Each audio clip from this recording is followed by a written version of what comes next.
Welcome to Reader Meet Writer, Okra Picks, featuring Genevieve Hudson with their new book, Boys of Alabama.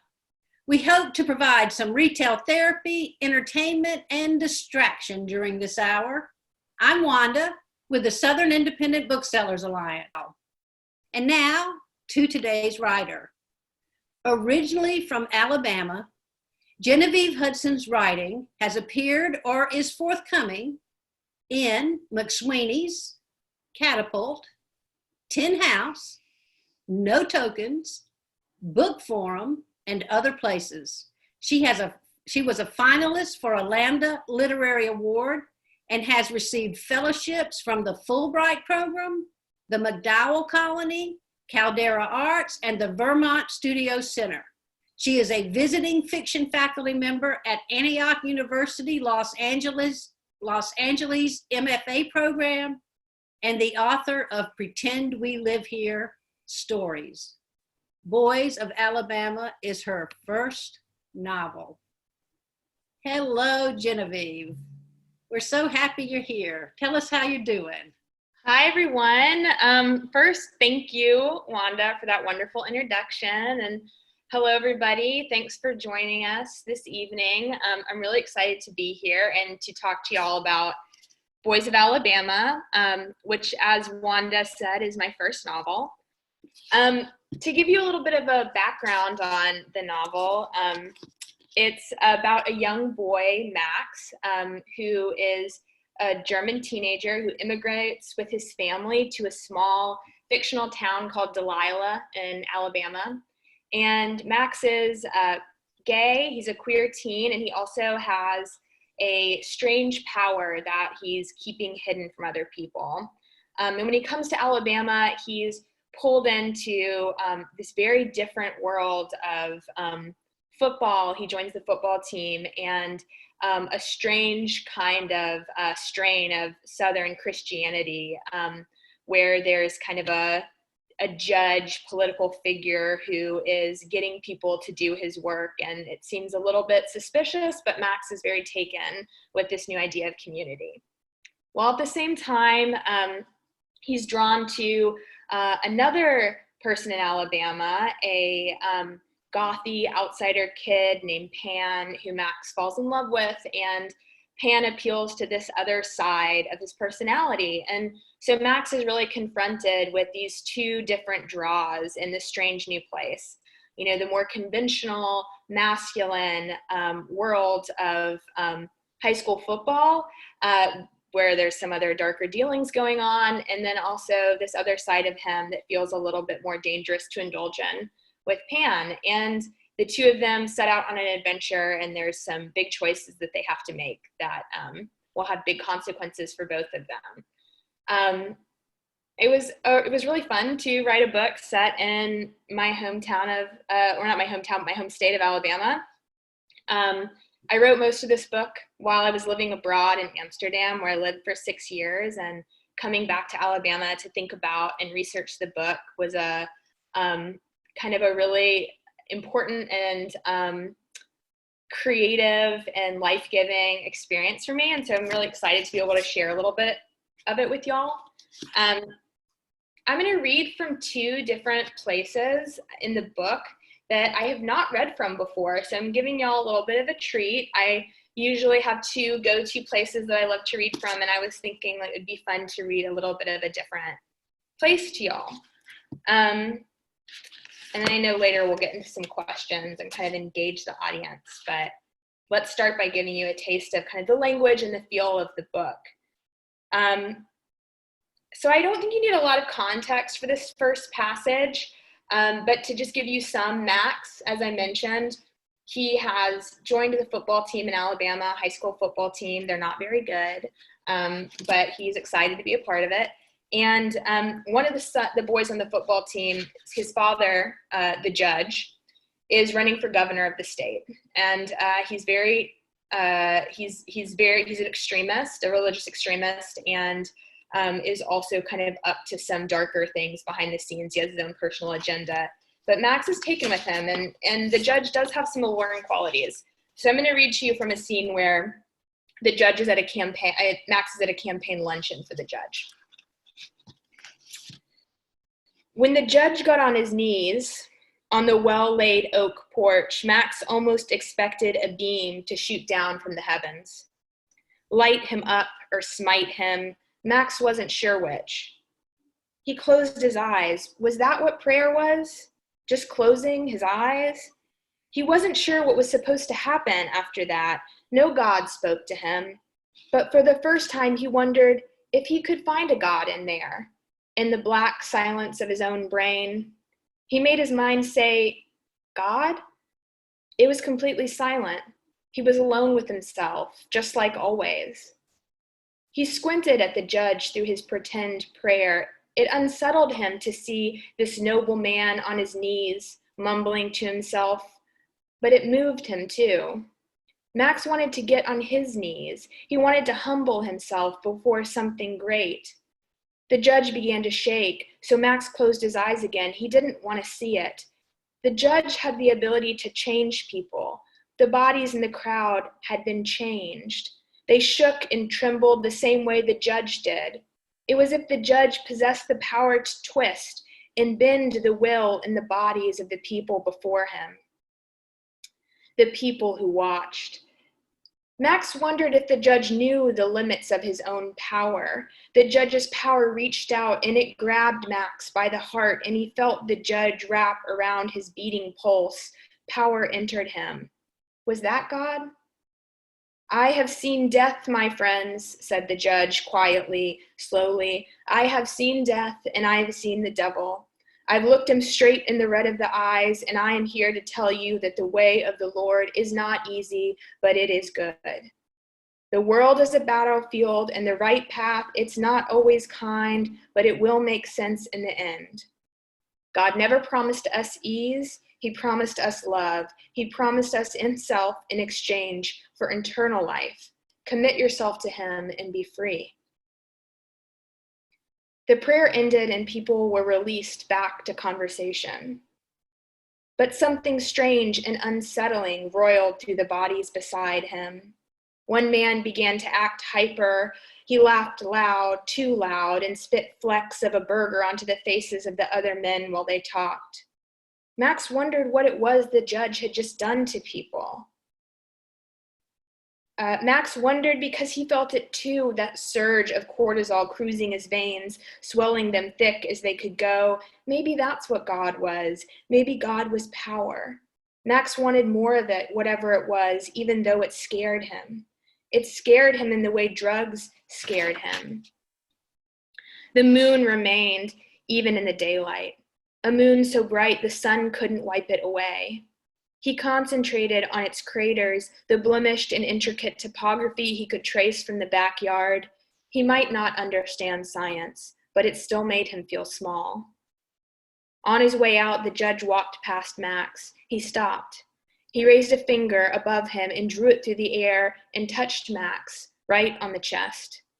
With that gesture, Max felt like the judge had taken some of the sky and put it inside his body. He expanded into blue. People like you, he said, are the people we need here. People like your father are doing good things for our economy. Cars are Alabama's biggest export right now. You need to invite them to church. We would love to see y'all come with us to celebrate the good news. The good news, said Max. Jesus has risen, son, said the judge. So that is one part. Now I'm going to read one other just short part from y'all that brings in another taste of the kind of spirituality that shows up in this book. So a little bit further on. The upcoming Friday was the first game. 2 days away, and although Max knew he would not start, the attention was getting to him. God's Way, it's the name of the school he goes to, did not have a strong football team. They would not go to the state championship, but people still treated the players like minor celebrities. Earlier in the day, a girl had walked right into Max's history class with his teacher in mid-lecture and placed a homemade brownie on his desk. Max needed alone time before the pep rally, the word pep, a mood that felt far away and uninhabitable. Pom-poms would fly. The cheerleaders had memorized a dance that ended with one of them tossed into the air, spinning. They would perform it for the boys to bolster them with luck and confidence. God's Way did not have a marching band, but music with trumpets and cymbals would clash in the gymnasium speakers while Max stood arm to arm with the boys on his team, his inherited family, even though he'd only known them for a short time. He needed a run. Max pushed through the glass doors at the back of the hallway. Sun filled his lungs. Outside, relief. End of summer smells. Cut grass and clover, dirt scattered by the wind. The heat hit his face. At the far part of the field, a playground where wood chips scattered in clumps along a low stretch of monkey bars. Taking a break, said a voice. I get it. Max startled to see Glory in her pants and polo sitting on the sidewalk. She fiddled with a pink quartz at the end of a gold chain that hung from her neck. A spread of playing cards fanned out in front of her. Max had seen Glory around school, but they hadn't talked since the first time when she had appeared before him, evaluated him, and then left him to the boys. Why aren't you in the gym for the pep rally? Asked Max. I think that question is better served to you, said Glory. People won't miss me, but they sure as heck are going to notice your absence. I'm going to go soon, said Max, just getting some fresh air for a moment. Uh-huh, she said. Take your time. I'm not here to judge you. I'm just saying. Max waited for her to ask him if he was excited about the first game, but she didn't. Want me to pull a card for you? A card? A tarot card. You ask me a question, I ask the cards, and they will divine the answer. No, thank you, said Max, but the cards drew his gaze down. Their paper looked worn thin. The plaid pattern on the back flaked off in patches. These were my grandmother's, said Glory. She taught me to read them.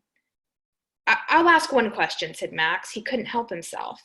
If you want, or I can just pull a card of the day and you can use it as a guide. Maybe later, said Max. Whatever you want, said Glory. She shuffled the cards and they purred. I should go back in, he said, before it's too late. He turned to the open door and paused. Remember when you said I could ask you things and you would have the answers? Max said. Uh-huh, said Glory. She stopped shuffling and spread 10 cards face down in front of her crossed legs. She bent over them and arranged them in a curious pattern. Can I ask you something now? That's right. To you, but not to the cards, said Max. Sure, said Glory. What do you know about rat magic? Glory stopped arranging her cards. Her hand hovered over one and she remained still and didn't speak. I don't know much about that, except it's crazy, she said, and a rumor. A what? It's a rumor people made up about drinking poison. If you drink rat poison and it doesn't kill you, then you've got the soul of Jesus in you. Something like that. The nickname for it is rat magic, like a pet term. People in the country used to drink it and they all died. People still talk about it to sound radical and interesting, but it's dumb. No one's dumb enough to do it anymore. The judge, he has done it, said Max. No, she said. No, he hasn't. That man's just real good at storytelling. Okay, said Max. He pulled the door open to a blast of cool air. Goosebumps jumped onto his arms. But before he went inside, he looked down at Glory's cards. She turned one over. A woman, tied and blindfolded. Ropes encircled her torso and bound her arms to her sides. Surrounding her were 8 swords. They sung up from the ground and closed her in, trapping her, it seemed. Behind her, far away, a castle looked on. And that's where I'll stop. So those are kind of two tastes of the 2 different sorts of spirituality and pulls that are presented to Max throughout this book. And I'm excited to talk with y'all about it and hear some of the questions that you have for me. Before we get into that, and I know that Wanda will open up the chat to all of y'all, I wanted to share with you just a couple books that I've been really enjoying this season that have come out very close to mine that I think y'all would be interested in. The first one I want to talk about is the novel God Shot by Chelsea Beaker. This is a very beautiful book from a writer, and it's set in California during a drought. And it's about a young girl who is abandoned by her mother and kind of really searching for faith and community. And it's a heartbreaking and beautiful story. The other two books I wanted to recommend, I think one of them y'all might know, The Prettiest Star by Carter Sickles. It's a beautiful book. If you haven't read it, I would really suggest it. And then The Knockout Queen by Ruthie Thorpe. I'm about halfway done with this, and I just had to shout it out because I can't put it down. It's really great. Thank you for that. And thanks for those readings. They were wonderful. And it is time for questions. It's important y'all stay muted so we can all hear. Again, the chat option is at the bottom of the screen. We're asking you to begin all questions with Q, the capital Q. Linda Marie will be posing your questions to Genevieve. List your local store if you'd like, and we'll give them a shout out. Linda Marie, do we have a question for Genevieve? We have a number of questions. The first question is from a fan of the local independent bookstore, The Novel Neighbor in St. Louis, Missouri. And their question is, did Boys start as a short story, or did you always know it was going to be a novel? It didn't start as a short story, but I also didn't always know it was going to be a novel. I began the first scenes that became Boys of Alabama about 7 years ago, actually before I moved to Amsterdam for this Fulbright fellowship. And it was not set in Alabama yet. It was just a few scenes of interaction and language about Max and this other character, Pan. And I was very taken with the way these two characters were interacting with each other and who they were kind of emotionally. But it felt like their story was taking place in a very fragmented sort of almost like it almost didn't have a setting at all. And it was really missing something. But they stayed with me, the characters did. And it wasn't later till I started writing about Alabama and wanting to write about Alabama that I realized that was the place that these characters existed in. And I started bringing the story to life through that. A fan of writing books on St. Simon's Island asks if you can share what your writing day is like. Yeah, it really depends on what stage I'm in on the writing process. It took years to write this book, and I was, at some points I was working jobs in addition to that, or teaching. Other times I was more of an editing phase or a generative phase. And then I also attended 3 residencies during the time of writing this, where I was just full writing or editing the whole time I was there. But I would say a conventional writing day when I'm in the middle of a project and I'm in a space where I'm trying to work on something is that I get up early before my day really starts, because I'm a morning person and my mind is really freshest then. And I make a cup of really strong espresso and I sit down, and I often really read over what I've written the days before. And I have a hard time really starting to set out on new words and new paragraphs before whatever came before that feels really solid. And so I do that. I get back in the language of my book. And then when I'm in a generative phase, I usually have some sort of goal of word count that I want to hit that day. So sometimes it's 500 words, sometimes it's 1,000 words. If I'm at a residency, it might be 2,000. I'm a slow writer, depending on what people think of that. But I think that's not a lot in terms of like what some people can do in a day.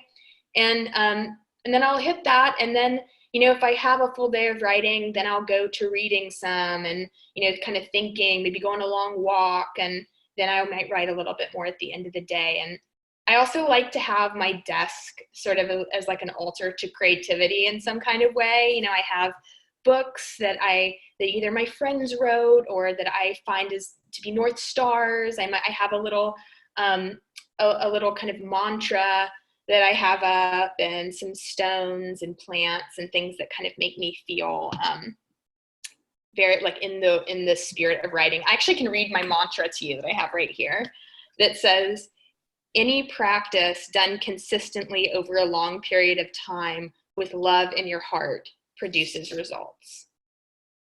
I love it. Has the pandemic affected your writing life? Yeah, absolutely. I mean, I think it also affects your writing schedule to be putting a book out. So, when you're putting a book out, you're also fielding a lot of interviews and questions and doing events and really thinking a lot about, it's interesting because like Boys of Alabama, I really, wrote this.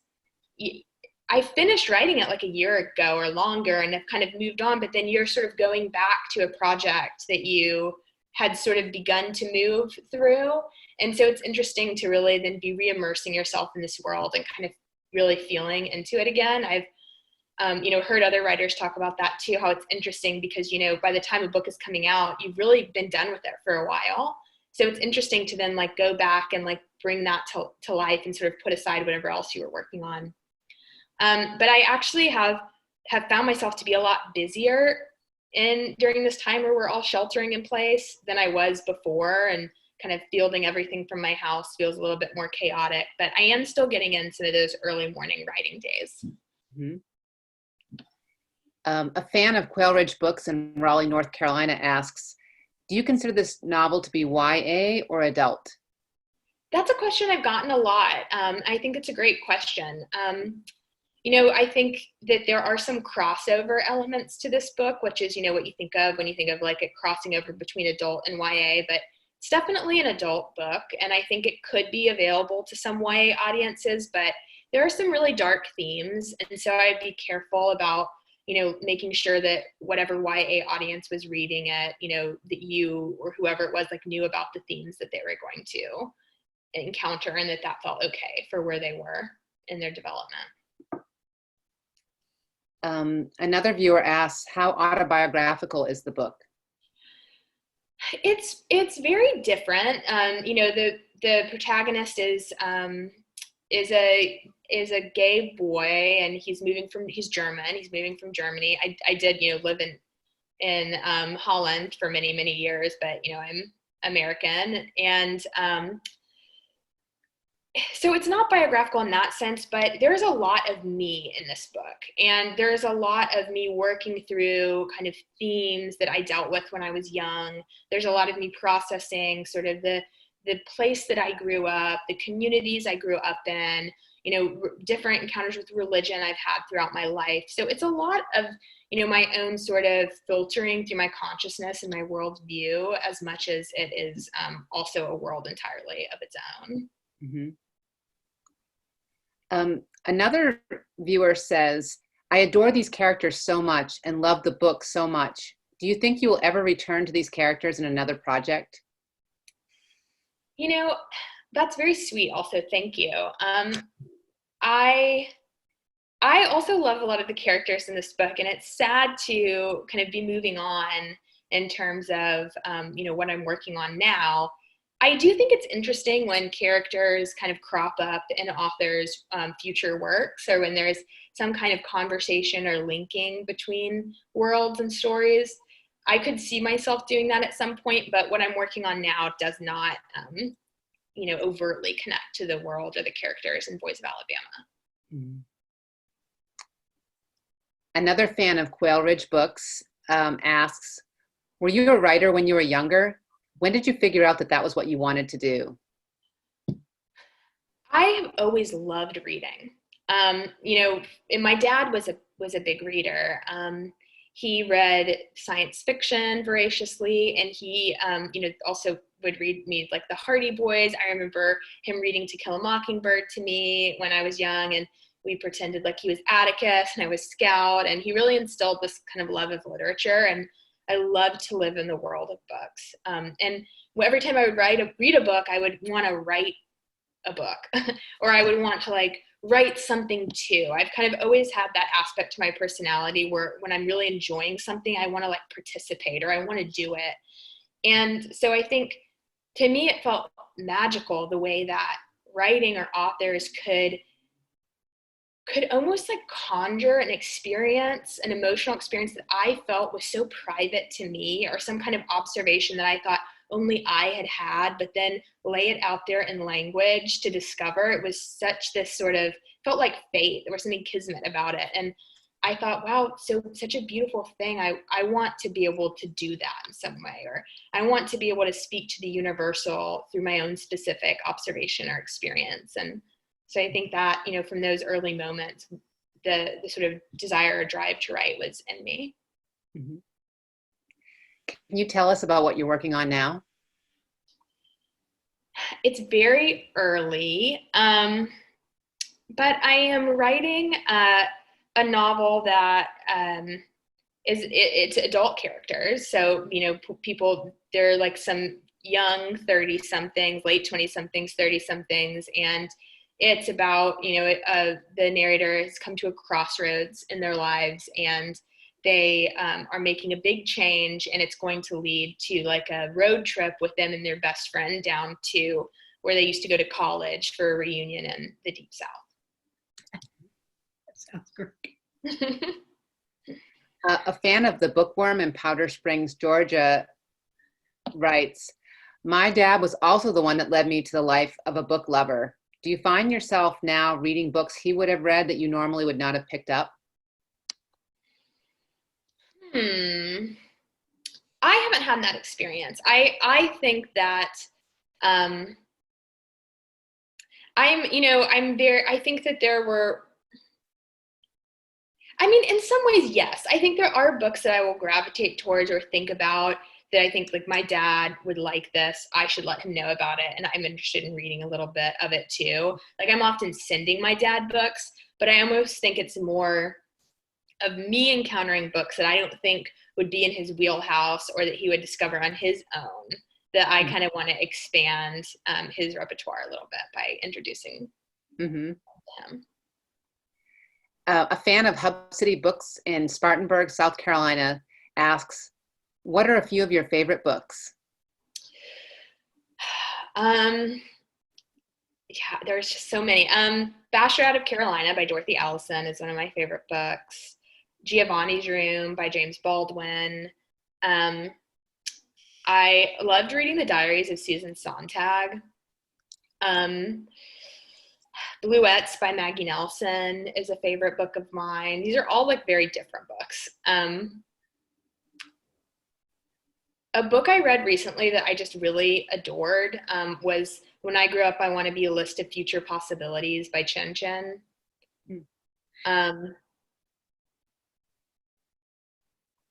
The Hour of the Star by Clarice Lispector is a book I always love because of the language in there.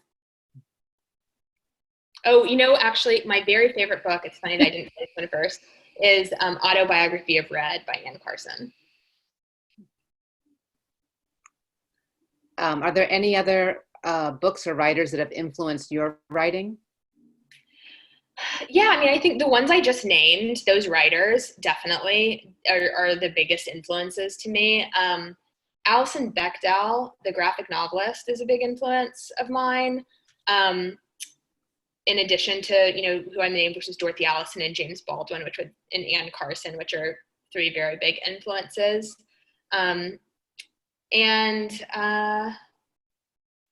Yeah, you know, like I also mentioned, Susan Sontag, Patricia Highsmith, the writer Lainey Zumas, who's writing right now. I think their writing is so beautiful and important. Yeah, I could like really go on and on with those. I kind of get lost in thoughts about all the great writers there are that I've been inspired by.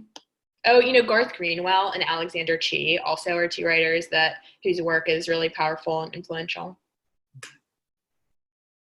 Could you speak about the journey of getting your book published, like that process, how that went for you?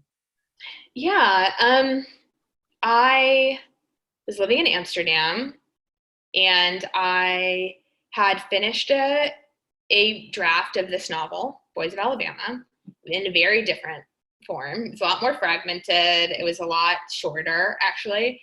And I used to be an intern at Tin House and was close with or knew some of the people there. And I asked them for a list of potential agents that I thought that they might think that I'd be a good fit with.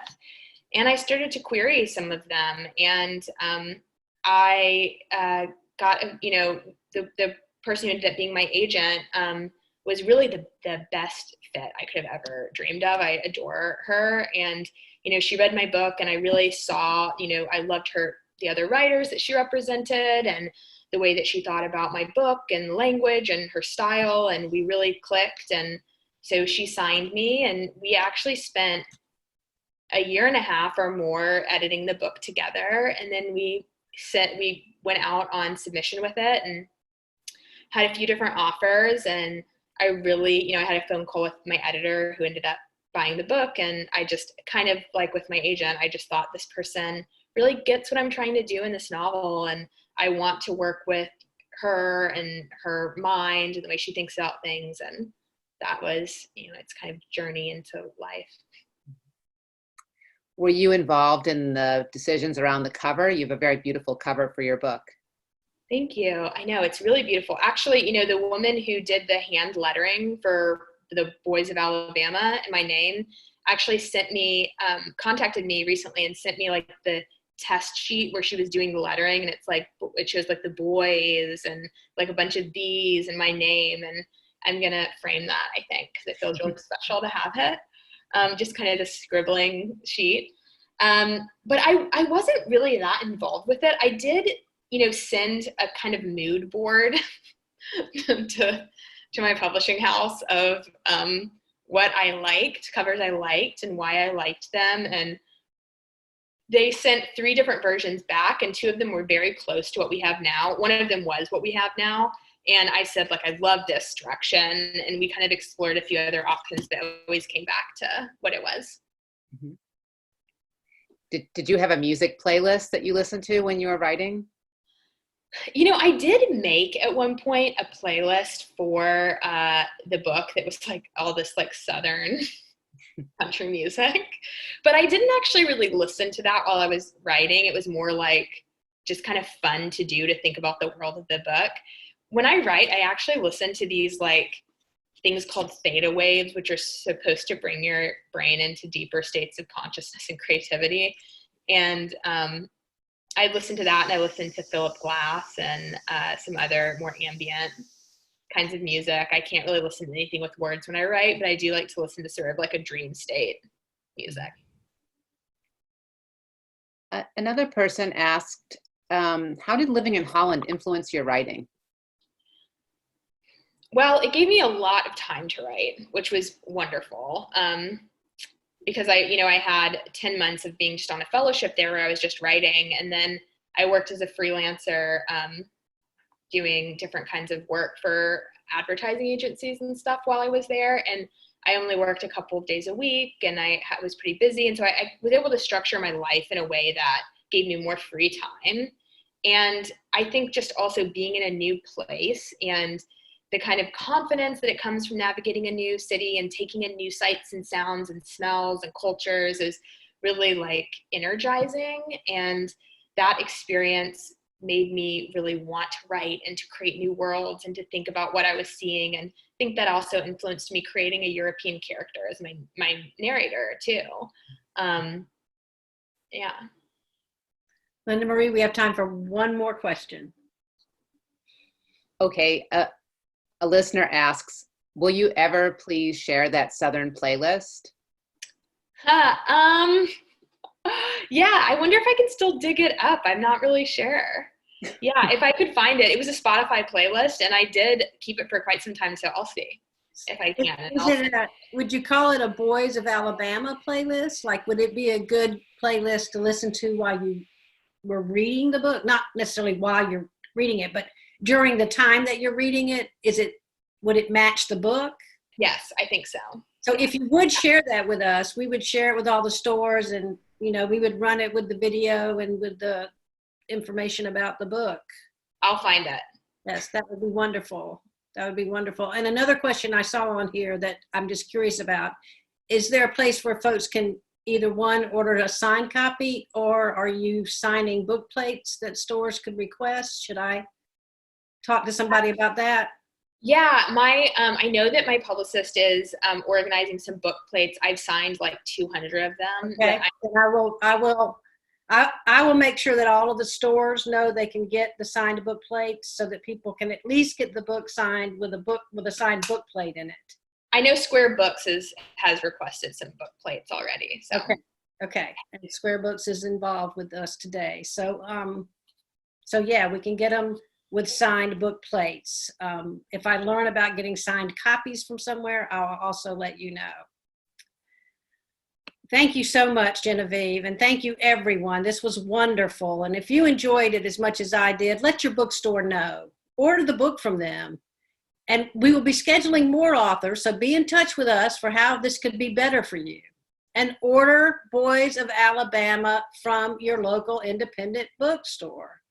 And for more Genevieve and Boys of Alabama, she'll be with author Paul Lisicki at 7 p.m. Eastern on June the 12th with Books Are Magic, the independent bookstore. Go to booksairemagic.com to learn more about that event. This is Wanda signing off. Thank you, and y'all have a great evening. Thank you, Genevieve. Good night. Thank y'all. Bye. Bye-bye.